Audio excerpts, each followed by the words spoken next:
Hey, Coach Brian here, criticalbench.com. What's going on? Hey, I'm showing you the cable chop using a cable cross. This machine here is the free motion machine. If you don't have a free motion machine, you can do a cable stack, universal cable cross, whatever. It doesn't matter, this. But the cable chop using an anti-rotational hold.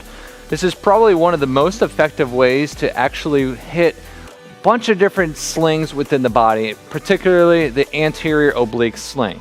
Anytime you're doing an anti-rotational movement, you're still targeting the core, but you're doing more of an isometric hold, incorporating movement within another part of the body. And for this one, it's going to be legs and arms. However, the core is the main focus of these particular movements. Now, the cool thing about the cable chop is that it's so versatile and it's so universal that even the smallest adjustments with the arm, with foot placement, hand grip, all those things will just kind of change the exercise and give you different benefits in different parts of your core. So as you can see, I've got my arms set in a high position. I'm using the tricep rope extension, but I've got it all the way fed through one side. If your gym has a TRX rip trainer, you know, the bars with the clips on the outside, some of the functional movement experts, they actually have created in different types of attachments you can use. But for most gyms, you're going to just have this to use.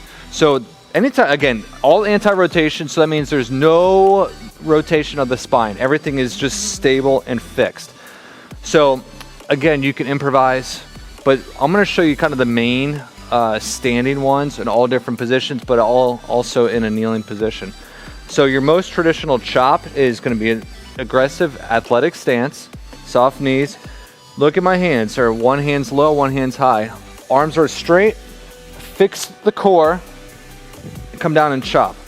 As you can see, there is no core rotation, but this is really going to focus on your transverse abdominis, your rectus abdominis, your obliques, but also some of your erector spinae muscles, your lower lumbar, even your hip flexors and adductors to help stabilize your glutes.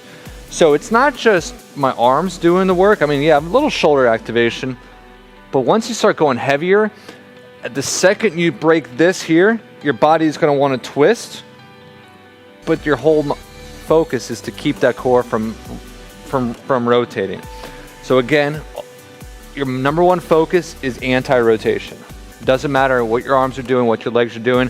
If you want to mix it up and target more of that anterior oblique sling, you can, split the legs like this, chop here. So now you're actually targeting more of that hip flexor, that lower oblique there, because when I get here, that whole sling is stretched open. So it's from here all the way up. Obviously, you can do the other side and so forth. That's why I said it's important to know that these exercises, the anti-rotation chop, is very versatile because those are two separate exercises I just showed you. Lower the arm, now you're in a whole different type of plane of motion. Still here, chop across. Yeah, you can probably see a lot of activation going on the upper abs, but I feel it hips, because when I get here, I have to stabilize with this glute, with this adductor, to really focus and keep my body in position. Now it's okay for the head to track with the rope here, but usually what happens is people, once the head goes, the spine goes. So if I'm here, now you see my hips, I'm rotating. So if you have a hard time concentrating, stare, face forward, and do the same movement. Obviously, you can split the legs and do the same thing, anti-rotation. Let's go low to high. This one you're gonna probably have to drop the weight a little bit.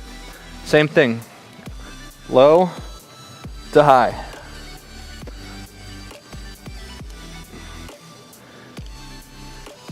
Definitely getting a good shoulder workout on that. Obviously, you wanna make sure you're hitting both arms evenly. So I'm not going to go through all three again, but just know that to make it a little more challenging, drop to the knees, get an RX pad underneath you, and do the same thing. I prefer this method because it takes the legs completely out of the equation. and it really focuses a lot more on the core. You'll be surprised after you do a bunch of reps here how that core is going to be targeted. You can even go to a kneeling. Now do you see why I said there's so many different types of variations for an anti-rotational chop? Right there. Now you probably won't see a lot of people doing this just because they're not familiar with these movements, but a lot of strength coaches, movement specialists, I learned about all this through the National Strength and Conditioning Association, but also functional movement systems, which I'm certified through. These are corrective exercises, but these are athletic exercises. If you're looking to increase power and athletic performance, you got to do anti-rotational movements, especially if you're a baseball player, a golf player, anybody who does heavy excessive movement, you know, because you want to save that movement and just strengthen the core without jeopardizing, you're decreasing your chance of injury by doing these while strengthening the core.